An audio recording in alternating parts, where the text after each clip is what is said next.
മലപ്പുറത്ത് മുസ്ലിം ലീഗിന്റെ ഭൂരിപക്ഷം വർദ്ധിപ്പിക്കൽ യജ്ഞം മുന്നേറുകയാണ്. അതിനുവേണ്ടി സ്ത്രീകളുടെ കൂട്ടായ്മ വരെ നടത്തി. Women's meet, active women's meet. ഈ വനിതാ മീറ്റിന് ഒരുപാട് പ്രാധാന്യമുണ്ട് ഈ തെരഞ്ഞെടുപ്പ് പ്രവർത്തനത്തിൽ എന്നുള്ള യാഥാർത്ഥ്യം ഞങ്ങൾ മനസ്സിലാക്കുന്നു.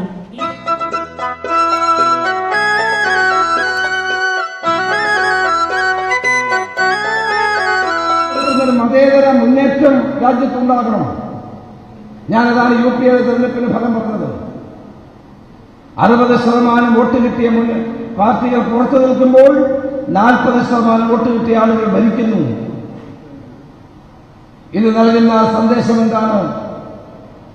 ഇന്ത്യയിലെ മതേതര ജനാധിപത്യ മുന്നേറ്റത്തിൽ നേതൃത്വം കൊടുക്കാൻ സമയമായി എന്നുള്ളതാണ്.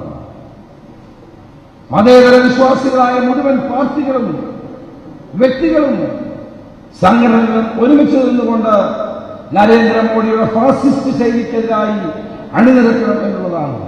അതിന് UPA ശക്തിപ്പെടുത്തുവാൻ നമ്മുടെ സ്ഥാനാർത്ഥി കുഞ്ഞാലിക്കുട്ടി ഡൽഹിയിലേക്ക് പോകണമെന്ന് ഞങ്ങൾ എടുത്ത കൂട്ടായ ഒരു തീരുമാനമാണ്.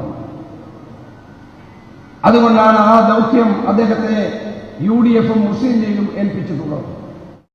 പാവം കുഞ്ഞാലിക്കുട്ടി സാഹിബ്. പൊളിമിക്സ് വെറുതെ അദ്ദേഹത്തെ തെറ്റിദ്ധരിച്ചു. മുസ്ലിം ലീഗും LDF-ഉം കൂടി നിർബന്ധിച്ചിട്ടാണ് അദ്ദേഹം പാർലമെന്റിലേക്ക് മത്സരിക്കുന്നത്. അദ്ദേഹത്തിന് MP ആവാനുള്ള പൂതി കൊണ്ട് ചാടിത്തുള്ളി പോവുകയാണെന്ന് വെറുതെ പൊളിമിക്സ് പറഞ്ഞു നടന്നു. He has to play a very greater role in national politics. ദേശീയ തലത്തിൽ വലിയ തോതിലുള്ള ഒരു നേതൃത്വം അദ്ദേഹത്തിന് ജനങ്ങൾ പ്രതീക്ഷിക്കുന്നുണ്ട്. അതുകൊണ്ടാണ് അദ്ദേഹത്തെ പാർലമെന്റിലേക്ക് അയക്കാനുള്ള തീരുമാനം ഇന്ത്യൻ യൂണിയൻ മുസ്ലിം ലീഗ് സ്വീകരിച്ചത്, UDF സ്വീകരിച്ചത്. കേട്ടില്ലേ? ദേശീയ തലത്തിൽ ഇംഗ്ലീഷിലും മലയാളത്തിലും വലിയ പങ്കുവഹിക്കാനുണ്ട്. അതുകൊണ്ടാണ് കുഞ്ഞാലിക്കുട്ടി സാഹിബിനെ തന്നെ അങ്ങോട്ട് അയക്കുന്നത്. നമ്മുടെ പ്രിയങ്കരനായ സ്ഥാനാർത്ഥി ശ്രീ കുഞ്ഞാലിക്കുട്ടി സാഹിബ് ഇവിടെ എത്തിച്ചേർന്നിട്ടുണ്ട്. ഞാൻ അവസാനിപ്പിക്കുകയാണ്. കാരണം സ്ഥാനാർത്ഥി വന്നു കഴിഞ്ഞാൽ അദ്ദേഹത്തെ പിന്നെ അതിനേരം ഇവിടെ ഇരുത്തുന്നത് ശരിയല്ല. നമുക്ക് ഒറ്റക്കെട്ടായി കേന്ദ്ര ഗവൺമെന്റിന്റെ നയങ്ങൾക്കെതിരായി ശക്തമായ ജനവിധിയായി മലപ്പുറത്തെ തെരഞ്ഞെടുപ്പ് കാണണം, മാറ്റിയെടുക്കണം എന്നാണ് എനിക്ക് അഭ്യർത്ഥിക്കാറുള്ളത്. പക്ഷേ അതിന് വനിതാ കൺവെൻഷൻ എന്തിന് വേറിട്ട് നടത്തണമെന്ന് സംശയമുള്ളവർ സംശയിച്ചുകൊണ്ട് അവിടെ ഇരിക്കട്ടെ. അത് വേറിട്ട് തന്നെ പ്രത്യേകിച്ച് നടത്തണമെന്നാണ് പൊളിമിക്സിന്റെ അഭിപ്രായം. ഒരു പൊതു കൺവെൻഷൻ ആവുമ്പോൾ കമറുന്നിസ ടീച്ചറെ പോലെയുള്ള വനിതാ നേതാക്കൾക്ക് പ്രസംഗിക്കണമെങ്കിൽ പുരുഷ നേതാക്കളോട് അനുവാദം ചോദിക്കണം. മായിനാജിയെ പോലുള്ളവർ വല്ലതും പറഞ്ഞാൽ അത് കേൾക്കുകയും വേണം. ഇതാവുമ്പോൾ വനിതാ നേതാക്കൾക്ക് തന്നെ സ്വാഗതം പറയാം, അധ്യക്ഷവും വഹിക്കാം.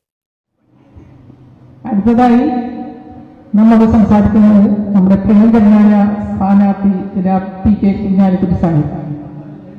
UDF-ന്റെ വേദികളിൽ ഇതേവരെ കേരളത്തിൽ നിന്ന് പ്രവർത്തിച്ച എന്നോട് ദേശീയ തലത്തിലേക്ക് പ്രവർത്തനം മാറ്റാൻ പാർട്ടി ആവശ്യപ്പെട്ടതും ഇന്ന് ഈ തെരഞ്ഞെടുപ്പ് അഹമ്മദ് സാഹിബ് ചെയ്തുകൊണ്ടിരുന്ന ജോലി വളരെ പ്രതികൂലമായ ഇന്ത്യയിലെ രാഷ്ട്രീയ അവസ്ഥയിൽ ഏറ്റെടുക്കണം എന്ന് പറഞ്ഞപ്പോൾ ഞാൻ തയ്യാറാവുകയും ചെയ്തു. കേട്ടില്ലേ? മൂപ്പര് തന്നെ പറഞ്ഞില്ലേ? ഇനിയെങ്കിലും വിശ്വസിക്കൂ. മുസ്ലിം ലീഗും UDF-ഉം പറഞ്ഞിട്ടാണ് മൂപ്പര് പാർലമെന്റിലേക്ക് മത്സരിക്കുന്നത്. കേരളത്തിലെ പ്രതിപക്ഷം മൂപ്പര് ഇല്ലാതെ തന്നെ ശക്തമാണല്ലോ. കേരളത്തെ സംബന്ധിച്ചിടത്തോളം ഇവിടെ ജനജീവിതം വളരെ വളരെ ദുസ്സഹമാണ്. ഒരുപാട് പ്രശ്നങ്ങൾ. പക്ഷെ അതിവിടെ നോക്കാൻ ധാരാളം UDF-ന്റെ നേതാക്കളുണ്ട്. അവരോടൊത്ത് ഞാനും പ്രവർത്തിക്കും. പക്ഷേ ദേശീയ തലത്തിൽ അവിടെ ശക്തന്മാരായ നമ്മുടെ നേതാക്കന്മാരുണ്ട്. കേരളത്തിൽ നിന്നുള്ള ആളുകളുണ്ട്, ശ്രീ ആന്റണിയെ പോലെയുള്ള ആളുകളുണ്ട്, അനവധി നേതാക്കന്മാർ. അവരൊക്കെ ഒത്തുചേർന്നുകൊണ്ട് ഇന്ത്യയിൽ എല്ലാ സംസ്ഥാനങ്ങളിലും ഒരു സെക്യുലർ ഐക്യം, പിന്നോക്ക അവശ്യ ന്യൂനപക്ഷങ്ങൾ ഉൾപ്പെടെ അവരുടെ ഒരു ഇൻക്ലൂസീവായിട്ടുള്ള ഒരു ഐക്യം ഉണ്ടാക്കിക്കൊണ്ടുവരണം. സെക്യുലർ സഖ്യം കെട്ടിപ്പടുക്കാൻ ഒരു കുഞ്ഞാലിക്കുട്ടിയുടെ കുറവുണ്ടെങ്കിൽ അത് നികത്തുക തന്നെ വേണം. അബ്ദുൾ സമദ് സമദാനിയുടെ തൊപ്പിയും താടിയുമൊന്നും ഇനി ഉത്തരേന്ത്യയിൽ കാണിക്കാൻ പറ്റില്ല. അവിടെ കാണിക്കാൻ പറ്റിയ ഒരു സെക്യുലർ മുസ്ലിം ലീഗിനെ കണ്ടെടുത്ത കോൺഗ്രസ്സുകാരെ എല്ലാ വിധത്തിലും അഭിനന്ദിച്ചുകൊണ്ട് ഇന്നത്തെ വ്യാഖ്യാനം നിർത്തുകയാണ്. നന്ദി, നമസ്കാരം.